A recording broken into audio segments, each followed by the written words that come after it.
You know, it's an act of faith. We haven't really planned for me being on this little bike. XC for life. Easy peasy. Yeah. Do you want me to do it? Like, I'll give you like a take on what we're doing. Timing on steep descents, take one. It's good to see you. It's good to see you. It's been great watching your progression, amazing progression that you've made. And we get a lot of questions based off the things that we're teaching. And one of the things that keeps coming up is this idea of how is it that I don't need to push my bars forward down a steep descent? You know, how could that possibly be that my bike is just going to naturally move forward? And so today what we're going to talk about is the timing that's required to ride a steep descent well, and the approach, position, all that as we get into it. So we're going to take a look at a couple pieces of terrain today, talk about timing, and talk about how this changes the way we move into terrain. So here we are, we've practiced here before on this steep roll down. One question that stuck out in particular was from Jim in Ontario, and he actually literally said, when I come towards something steep, I feel kind of like stiff and I feel like I have to push my bicycle forward. And those two things kind of go hand in hand. So we're going to address that specifically here. So this is really about the timing. If I approach this and I'm kind of too ready, I'm going to be in a position where now I have to kind of start moving again. So a lot of people will try to get as ready as they can for something, and that, you know, makes sense in some ways, but really what we're trying to do here is to be dynamic, to be kind of in the moment, and to kind of keep moving and not be trying to just glue pieces of technique together. They should kind of like flow together. And that's going to happen by having our timing be correct. Essentially, if I move forward too soon as I'm approaching a steep roll down like this, I'm going to become stopped. So if I move forward too soon, I'm now stopped. Now, in order for my front end to go down something, I'm going to have to push the handlebars forward. So this is called extension, of where my muscles stop and now I have to do something physical. Whereas if I'm moving in a more seamless way and I just bring my knees toward the horizon line here, so as I see this line coming, I'm going to nudge my knees toward it and I'm going to relax. Now I'm going to be moving consistently all the way through the terrain piece. So I've never actually stopped and had to restart. So this is called staying in a state of flexion. When we watch like World Cup downhill riders ride, this is exactly what they're doing. They're moving into terrain in a way it's so calm and effortless that it doesn't look aggressive, but they are aggressively moving forward toward the terrain. And this is where we get our attack position. It's not really like a held position, but we're moving forward, and that's just going to allow us to stay in this state of flexion. Right, okay. So the timing matters. We don't want to drive forward too soon or too late, but what's the problem with actually pushing the bars down that steep slope? The problem is that I have to slow down to do it.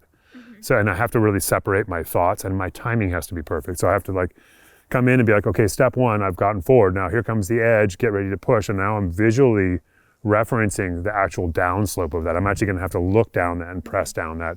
Whereas if my timing is super good and my knees are just moving forward here, I'm gonna be able to keep my eyes up more, and I just trust that this movement is going to allow my body to stay relaxed, and that everything is just going to flow more smoothly. And this is going to be something that's going to be able to be done on just about any kind of descent when I'm coming off flat and into a descent.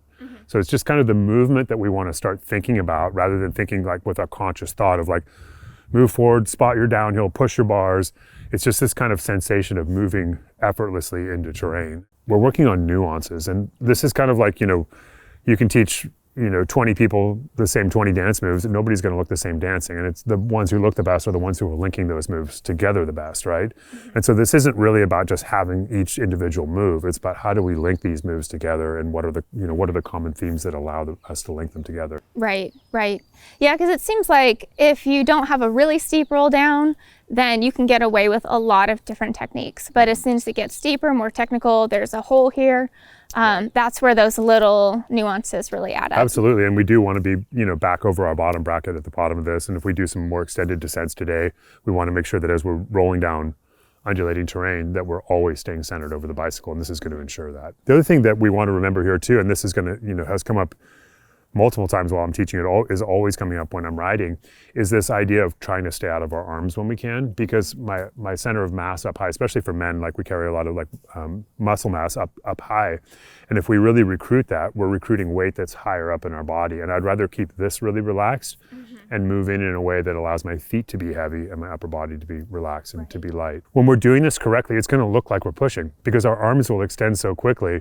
And that's where I think a lot of this misunderstanding around the nuances of technique come from is because something looks one way. Like when we shift rearward, like you were talking about drops earlier, like when we shift rearward, it looks an awful lot like we're pushing. Right. But the pressure's on the other side of the handlebars. Yeah. You know, here I'm not going to be pushing, but the bike is, the elements that I'm using are going to allow the bicycle to track on the ground and to descend quite quickly, which will make it look like a push. Help, Simon. It's so steep. I don't know how to ride it.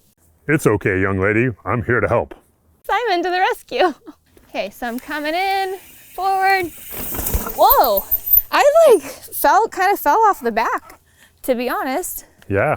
I thought my butt was going to get buzzed by this tire. Yeah, your butt could have got buzzed by the tire. So yeah, you push the bike away. It's kind of like what we talk about with drops. Like if we push the bike off a drop, Yeah. the bike's going to get away from us. Here we just want to stay neutral over the bike. And so yeah, pushing it away did a couple things for you. It made it kind of clunky, but it also got you too far back. So that's one of the other reasons that we don't want to push. Yeah, because when I arrived here, I could feel that jolt. Like my body got jerked a little bit off the back. Yeah, and had you been coming down and moving directly into a turn, it wouldn't have set you up very well. No, straight was the only option here. Yeah, for sure.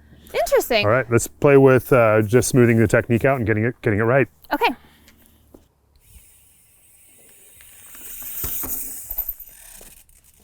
Yeah, that felt so much more centered. Like I didn't feel like I was getting jerked forward or behind the bottom bracket. Yeah, and it's interesting. It does look like a push down, but I know you're not pushing.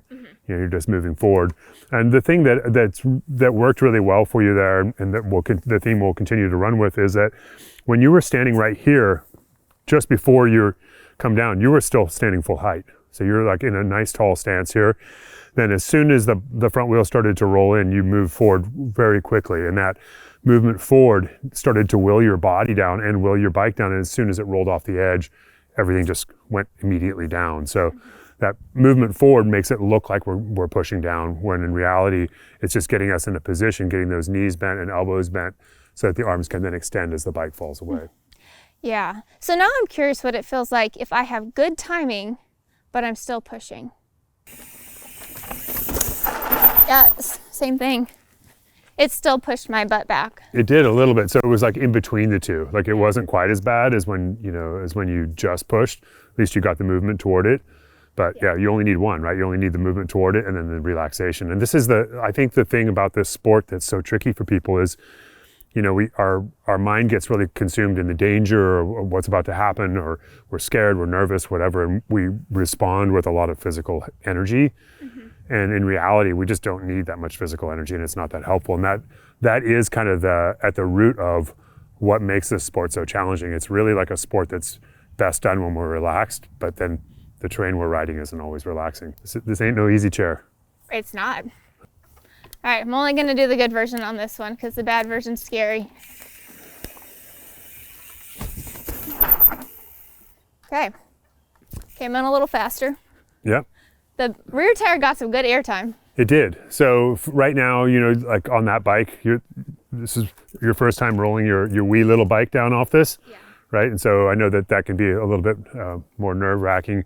And so I don't want you to go too far with this, but on that one, you moved forward, but you didn't move forward as aggressive or as much as you might have to give you space. And so what happened is, because you didn't move forward that much, your elbows didn't get that bent. So then as the bike rolled down, you got to a point where they got straight and it kind of pulled the back tire off the ground a little bit. So a little bit more of a nudge forward is going to give you more space, and it's going to keep that back wheel more connected to the ground. Right, and that's the key thing, right, is that driving forward is from the knees, not from pulling myself forward. Exactly. So remember, with the way we stand over our bicycle, my handlebars are here. So if I nudge the knees just like 2 inches forward, I'm going to get like 6 inches of arm bend, especially with my height, because of like where my body is in relation to my knees, right? So it's important that I really move forward. And the thing that's different with this roll down that you just did versus the one you were warming up on is it's steeper, right? So it's going to require more of a movement forward, because it's going to require more arm extension coming down it. So I'll do it again, but I'm going to drive my knees forward a little bit more. Yeah, and just really focus on relaxation in the upper body. Okay. Super relaxed. Oh, I could feel that the tire was much closer. Much closer to the ground. Yeah. So you just had a lot more space to work with. And that I mean, literally I can see that your tire was tracking right here. Yeah, So that you can felt a actually see your lot mark, better. whereas before, last time it landed down there. So it's just that bit of extra movement forward, which gave you that extra space. I mean, also like our arm length is a little bit different.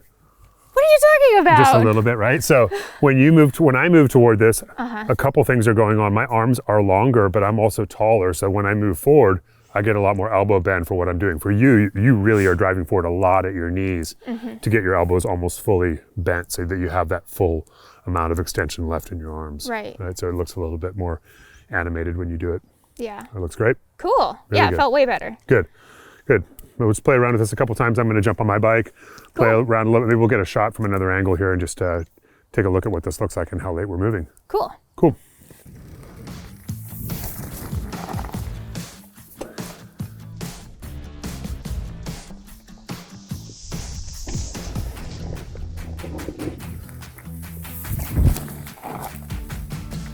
This is the worst pose ever. The most muscular crab, that's what they call it. The most muscular They crab. call it the most muscular crab. So many details to bring to you. It's glorious.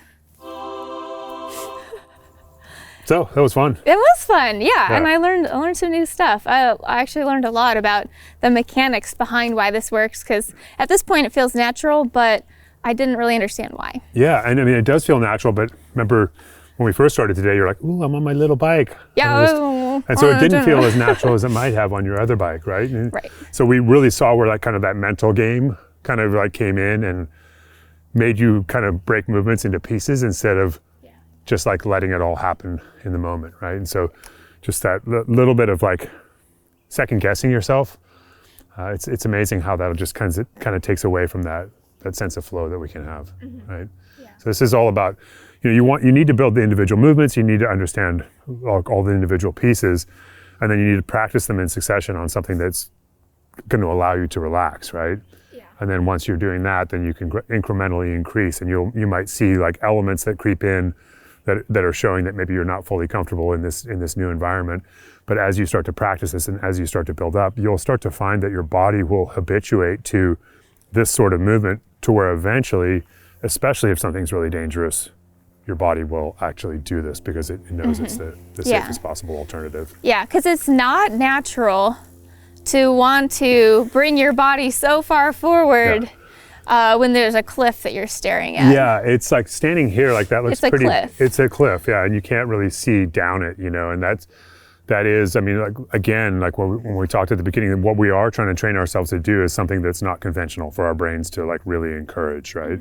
Is this movement toward terrain, this relaxation into something that's scary. And so these are the things we're working through, and by taking baby steps and just being able to like incrementally increase the pitch and that we're going down, it's going to allow us to ride some pretty incredible stuff. Yeah, and it was cool to feel the difference between pushing the bike forward and letting it roll forward, because it was pretty substantial. Yeah, and remember here, we're always supported by the magic carpet, by our foot space. If you're wondering what that is, we'll get into that more in a later. What the magic carpet is. You're going to find out soon, because we're going to cover it in an upcoming episode. Okay, All cool. right. All right, looking forward to it. All right. Go team.